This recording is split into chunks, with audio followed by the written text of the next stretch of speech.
I need you to hear this. There was a woman, a mother, who hadn't spoken a single word in 11 months. Not one.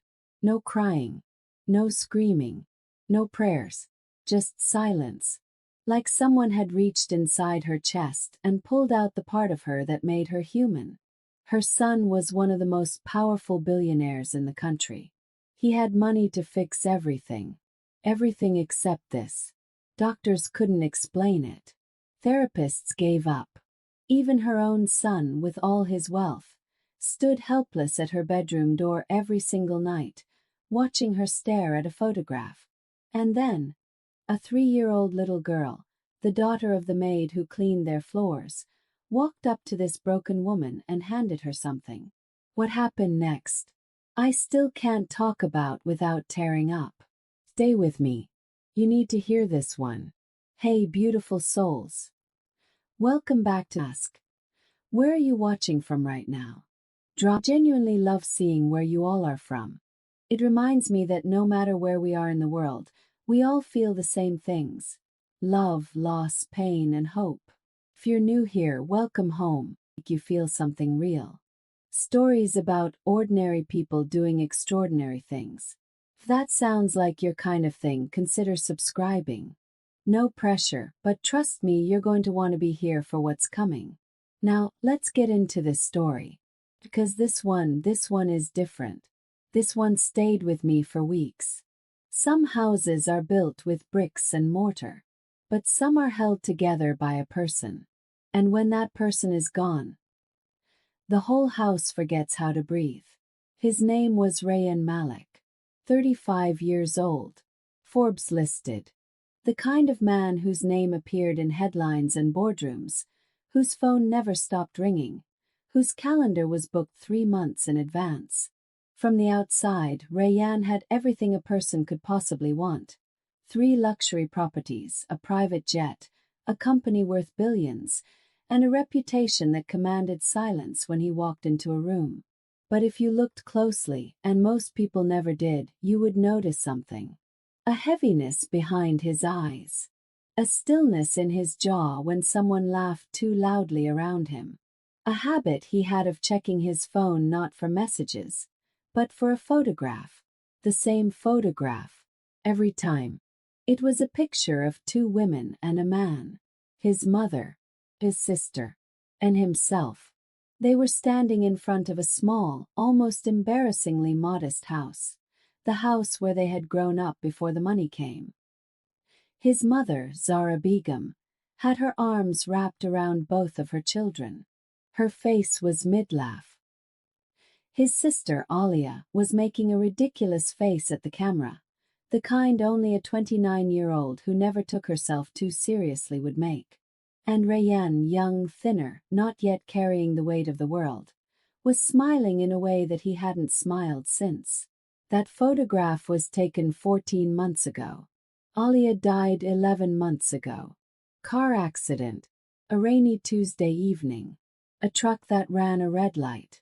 And just like that, the girl who made ridiculous faces in photographs, who called her mother 3 times a day, who sent her brother voice notes just to say, "I miss you, idiot," was gone. Rayyan had handled it the way he handled everything, by working, by moving, by making sure that the silence never caught up with him. Grief, for Rayyan, was something that existed somewhere behind him, always chasing, never quite reaching. But his mother, Zara, 59 years old, soft-spoken, the kind of woman who pressed flowers between the pages of books and remembered everyone's birthdays, Zara simply stopped. Not just stopped talking. She stopped existing in the way that living people exist. She sat in Alia's old bedroom, in a cream-colored chair by the window, from morning until the light faded. She didn't eat unless someone placed food directly in her hands. She didn't respond when spoken to. She looked at you, through you, like you were made of glass and she was searching for something on the other side.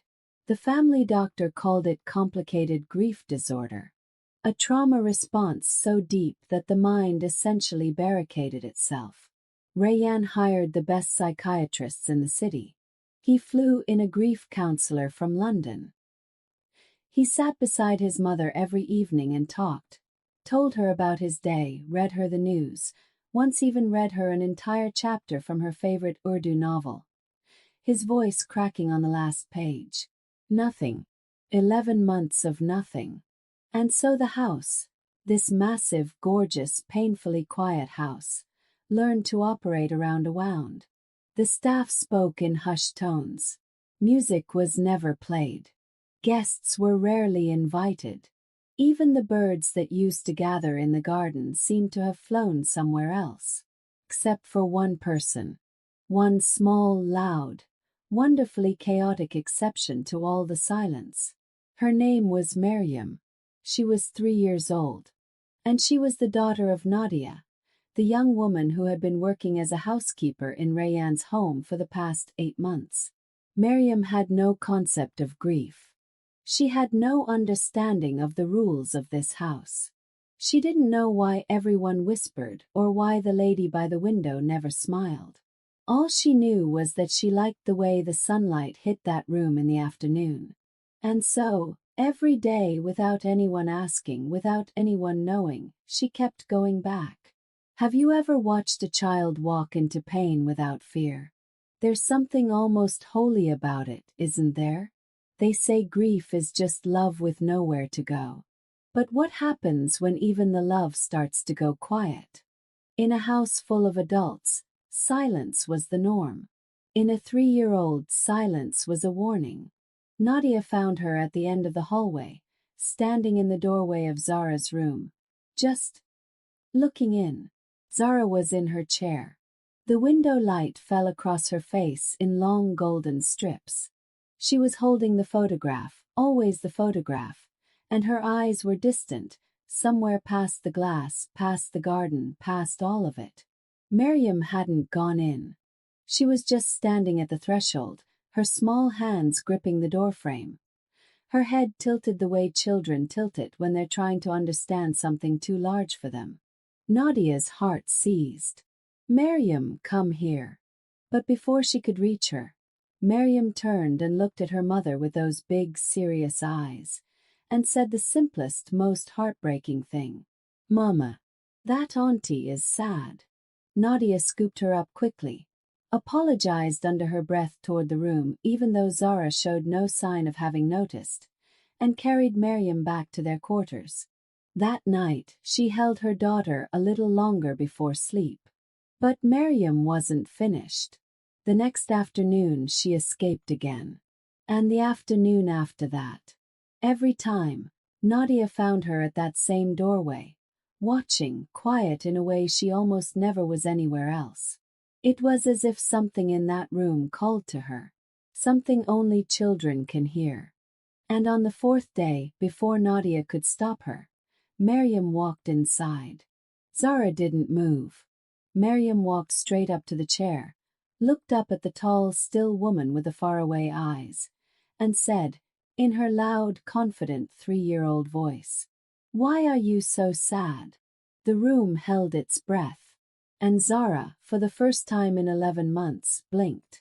What would you have done if you were Nadia in that moment? Would you have pulled your child away?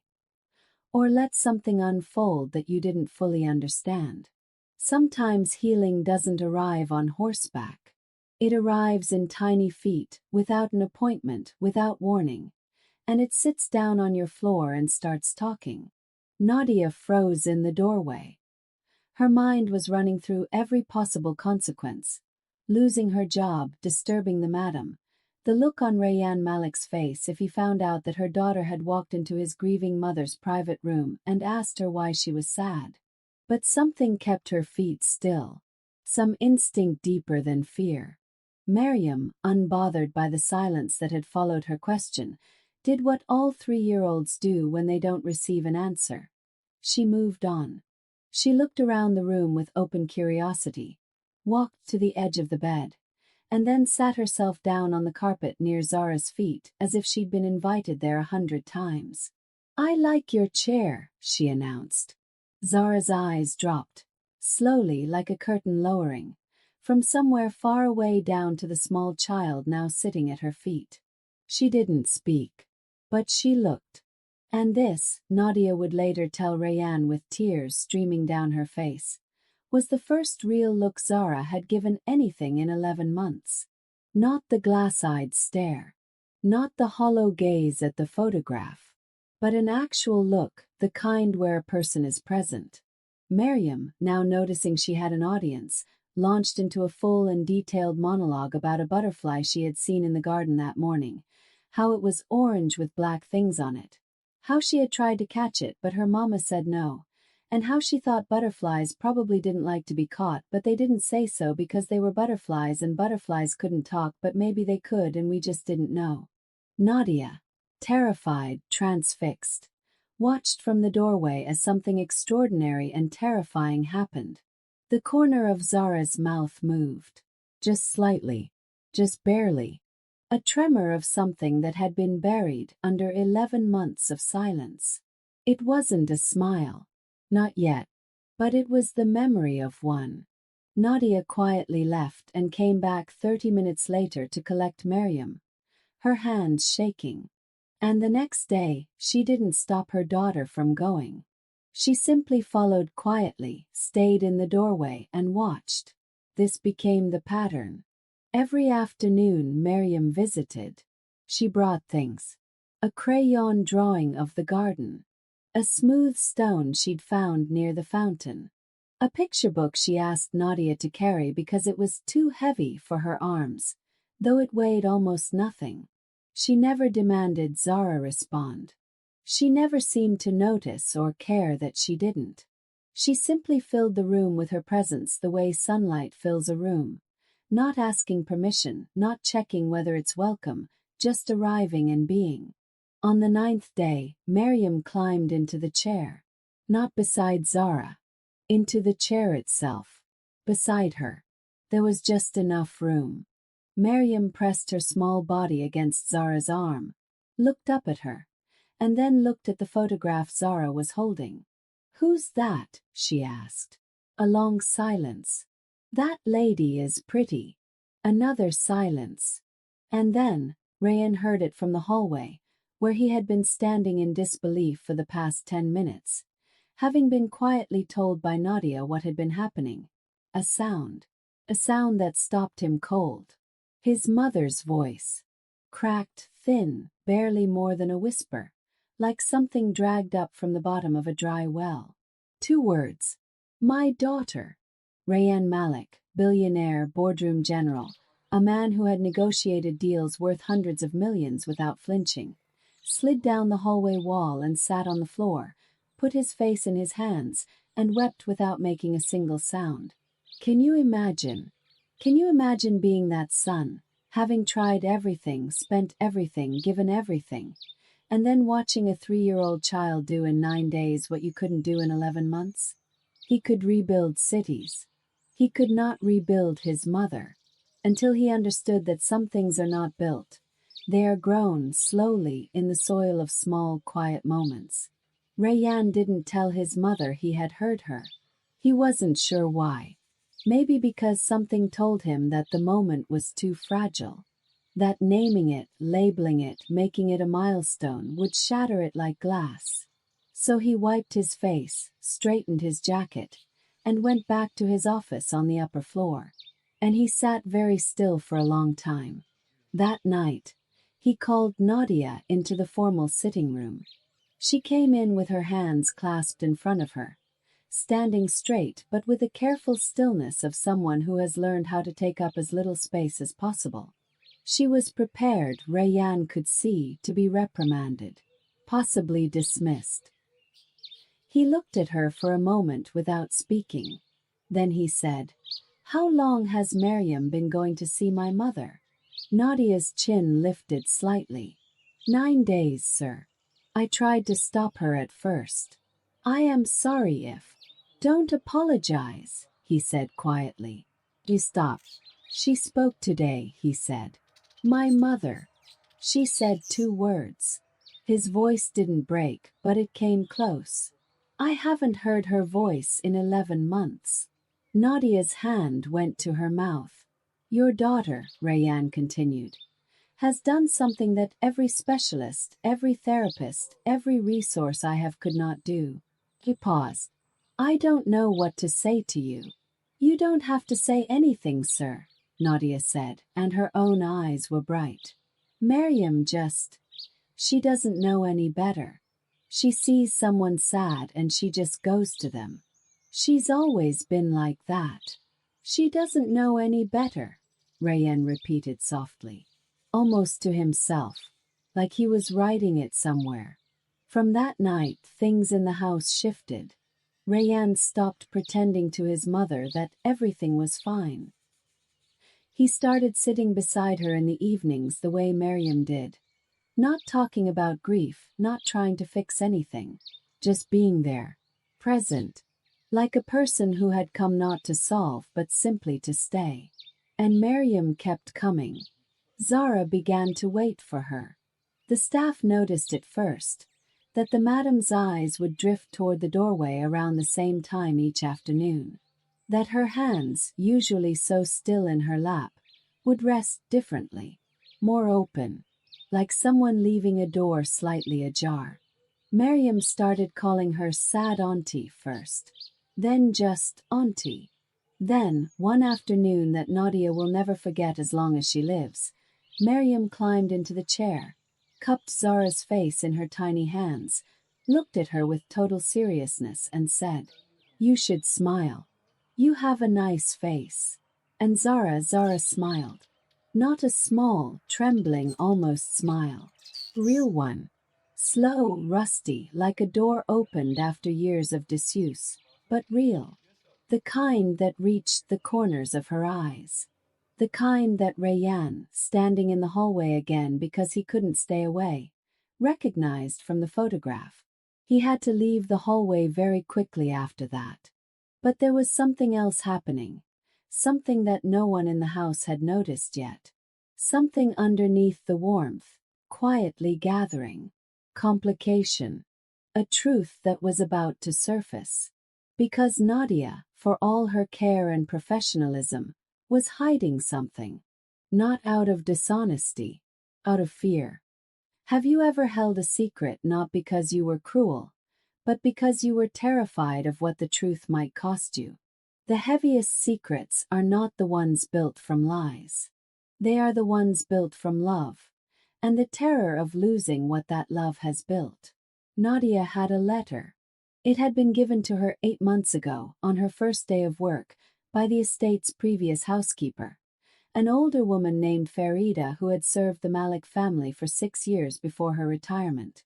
Farida had pressed it into Nadia's hands at the gate, looked at her with a strange, serious expression and said, If something opens, you'll know when. Nadia hadn't known what that meant. She had put the letter in the bottom of her bag, under Miriam's spare clothes, and largely forgotten about it. Until the night Zara smiled.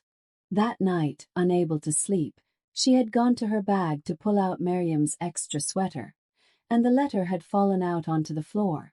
She'd sat on the edge of her bed, looked at it for a long time, and then, with hands that weren't quite steady, opened it. It was from Alia, Vin's sister, the one who had died, the one in the photograph. Nadia knew this not because she had known Alia personally, but because the letter was signed with her name, and because Farida had written a small note on the envelope explaining who had given it to her and asking her to pass it to Zara when the time felt right. Alia had written the letter 6 months before her death, not because she knew she would die, but because she had been diagnosed with a minor heart irregularity, had faced a few weeks of scared, quiet reflection, and had, in the way deeply loving people sometimes do, written down things she hadn't yet said out loud. The letter was written to her mother. Nadia read only the first 2 lines before folding it shut, because it wasn't hers to read. But those 2 lines stayed with her all night. Mama, if you're reading this, please don't stop living. I need you to promise me. Because your living is how I stay alive in this world. She lay awake for hours. She was a housekeeper, A single mother. Someone who had been told, in 100 subtle and unsubtle ways throughout her life, to know her place, to not overstep, keep her head down. Who was she to decide when the time felt right? Yet, she thought of Miriam's hands on Zara's face. You should smile. You have a nice face. She thought of Zara's eyes moving from their long empty gaze to something awake and present. She thought of Rayanne sliding down the wall in the hallway. And she thought, what if this is the moment? What if this is exactly what Farida meant? She went to Rayanne the next morning. She told him about the letter. She placed it on the table between them, still folded, still sealed, and said, I don't know if this is my decision to make, so I'm making it yours. Rayanne looked at the letter for a long time. His jaw worked. His hands were flat on the table. Then he picked it up, stood, and said quietly, Thank you, Nadia. He went to his mother's room. He sat down beside her. Miriam was there as usual, perched in the chair, busy explaining something about frogs to Zara, who was listening with a new, soft expression she had begun wearing like something rediscovered from a drawer. Rayan waited until Miriam ran to Nadia for a snack. And then he held out the letter. Mama, he said, this is from Alia. The room went very still. Zara's eyes moved to the envelope, to Alia's handwriting on the front, because of course it was Alia's handwriting, loopy and certain and unmistakable. Her hand rose, shook. She took it. And Rayan did the hardest thing he had ever done. Harder than anything in any boardroom. Harder than any decision that had ever cost him money or power or sleep. He stood up, walked to the window, and waited, his back to his mother, while she opened the letter from the daughter she had lost and read the words she had not known were waiting for her. He heard the moment she reached whatever Alia had written, because the silence in the room changed. And then, for the first time since Alia died, Zara wept. Not the dry, locked grief she had been carrying. Real tears. Heaving, breaking, gasping tears. The kind that means something is being released rather than contained. Rayan turned around, went to his mother, and held her. And this time she held him back. They stayed that way for a long time. And neither of them would ever tell anyone exactly what Alia had written. That letter was theirs. But something it said had cracked something open. Something that even Miriam's small, miraculous presence had only begun to loosen. But the story wasn't over. Because what happened on Mother's Day 6 weeks later, that was the thing that changed everything again. For all of them. In a way none of them had prepared for. Do you believe some things are meant to find us at exactly the right time? That some letters, some people, some small moments are placed in our path not by accident? And then came the day that none of them planned for. The day a 3-year-old girl reached into her pocket and gave a grieving mother the most powerful thing in the world. Not money, not medicine, not time. Just love, hand-drawn in crayon. It was Mother's Day. The house smelled like cardamom tea, the way it had before everything. Someone on the staff had quietly, bravely, put fresh flowers in the front hall. Small white ones. Nobody acknowledged them, but nobody removed them either. Rayan had bought his mother flowers. Beautiful ones. He'd left them by her door with a handwritten note he'd spent 2 evenings writing and 3 times thrown away. He was, for all his capabilities, still learning how to say things that didn't involve numbers or strategies or fixes. Nadia had not planned anything for the day. She was in the kitchen and Miriam was somewhere, as Miriam always was, somewhere she probably shouldn't be. What Nadia didn't know was that 2 days earlier, Miriam had been in the kitchen when one of the older staff members, a woman named Hajra, had explained to her young granddaughter what Mother's Day was. She'd said, "It's a day we give something to the mothers who love us to say thank you." Miriam had listened with enormous seriousness. And then she had gone and found a piece of paper.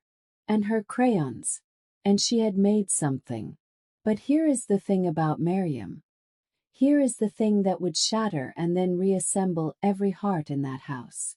She had made 2 cards. One for her mother, one for Zara. Not because anyone told her to. Not because she fully understood what she was doing. But because in Miriam's 3-year-old heart, with its perfect, uncomplicated logic, Zara was someone who needed a card. Zara was someone who was sad. And you gave things to people who were sad. She had drawn on the first card, for Nadia, a picture of the 2 of them, round-headed and smiling, holding hands. She had written Mama in large, assisted block letters, with a heart. On the second card, for Zara, she had drawn 3 figures. Not 2. 3. A big one and a medium one and a tiny one. And at the top, in those same large letters, she had written, with Hajra's quiet, wondering help, Happy Mother's Day. She walked to Zara's room alone. She knocked on the door. She had learned to knock. Zara had taught her gently, during one of their afternoons. Knock first, Habibi, then come in. Zara's voice came from inside, real, present, awake. Come in. Miriam pushed the door open. Zara was in her chair. But the chair had moved. It was no longer facing the window in that locked, distant way. It had been turned slightly toward the room, toward the door, toward the world in small degrees. Miriam walked across the room. She stopped in front of Zara. She held out the card with both hands, the way children offer things, with their whole bodies, with total commitment, and said, Happy Mother's Day, Auntie. Zara looked at the card.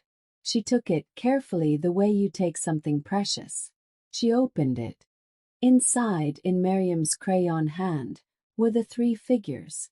And underneath them, in Hajra's writing, because Miriam had dictated it and couldn't write it herself. You are my auntie, but I think you are also a mama because you love a lot. Love you. From Miriam. And beneath that, in Miriam's own hand, enormous and crooked and absolutely certain, a single red heart. Zara's face did something then that no one who witnessed it would ever be able to fully describe.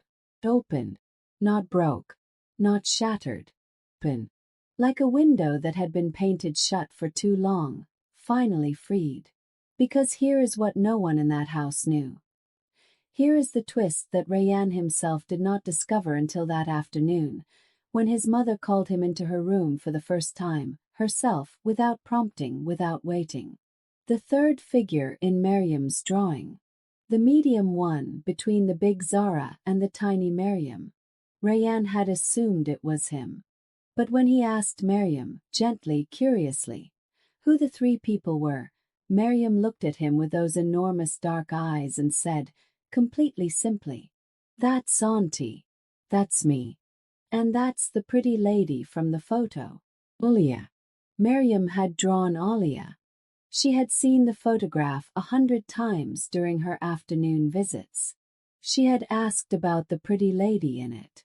She had, in her 3-year-old heart, included her, because to Miriam, someone who was loved and remembered and spoken about with such tender sadness was not gone. They were just someone she hadn't met yet. Rayyan had to leave the room. He walked to the garden where the orange butterfly with the black things on its wings apparently lived. And he stood in the afternoon light, and he allowed himself to feel something he had been outrunning for 11 months. Not just grief, but gratitude. Overwhelming, disorienting, almost violent gratitude. For a 3-year-old who didn't know the rules. For a mother who had handed her daughter the freedom to be unapologetically, invasively, magnificently alive. For a child who looked at a broken woman and saw not damage but a person who deserved to be included in a drawing. And for his sister. His ridiculous, phone call sending, voice note leaving, face making sister, who had known, even before she left, that love needed to be written down. That evening, Zara came to the dinner table. For the first time in 11 months, she sat with her son and ate a meal. And across the table on her left sat Nadia. And in the chair beside Nadia, barely reaching the table, kicking her feet rhythmically against the chair legs, was Miriam, who ate 3 bites of rice and then announced that she was full and could she have something sweet. And Zara laughed, a real, full, chest-deep laugh. And in that laugh was everything: Alia's voice and Rayanne's relief, and Nadia's exhaled prayer, and the sound of a house remembering after 11 months how to breathe.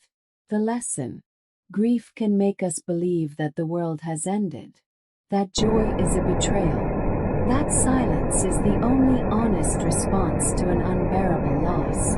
But here is what a 3-year-old girl taught a billionaire's broken family on an ordinary afternoon in an extraordinary house.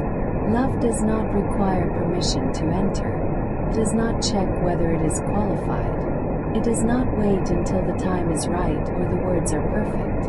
It simply arrives, with a crayon drawing in both hands outstretched, and it says, "I see you.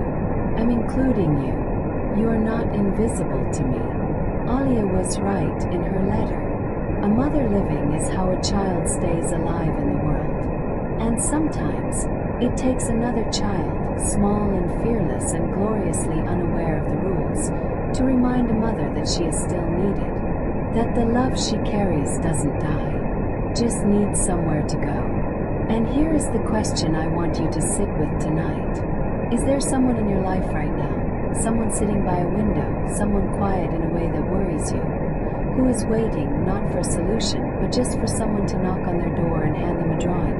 Who can you be someone's Miriam for? If this story touched something in you, and I believe it did, please give it a like. Takes 1 second and it means the part of this story hit you the hardest. I read every single one. Sign. Stories like this one every week. Stories that make you feel human again. And if you want more, the next story is already waiting for you. Don't let it sit there alone. Take care of each other. And never underestimate the